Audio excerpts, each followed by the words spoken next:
It is a rallying cry we've heard a lot in the last 2.5 years. This weekend, Minnesotans making their voices heard after body cam video of the beating of Tyre Nichols by police in Memphis, Tennessee was released.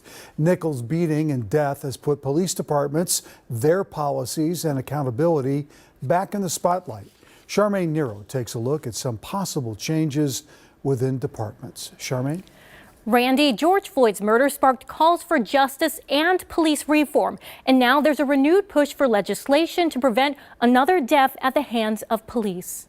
Recent video released by Memphis PD shows Tyre Nichols screaming for his mother as officers with the department's Scorpion unit are seen on video assaulting him. My initial reaction was, wow, this is pretty uniquely bad, right? Immediately following the release of the video, the department announced Saturday it was disbanding the specialized Scorpion unit tasked with tackling violent crime in the city. I think it's important. I think we should never, be dismissive of any steps that are taken to address an incident of police violence or address police violence that we know is ongoing. After George Floyd's murder in 2020, activists and some lawmakers pushed for the George Floyd Justice and Policing Act. But in some cases, local governments have taken their own steps, with more than 24 states enacting laws related to the use of force, duty for officers to intervene, and policies relating to law enforcement misconduct reporting. As some lawmakers have different outlooks on proposed legislation following Nichols' death.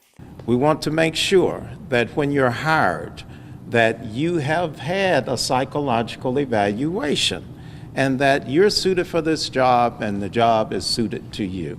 Well, I don't know that there's any law that can stop that evil that we saw. That is just difficult to watch. Some organizations say there needs to be more action on the federal level. Thing that we think is really important in the wake of these, in the wake of violence like this, is that, it just doesn't happen only at individual departmental level, that these, policy changes have real teeth. And the way to do that, I think, is through legislation.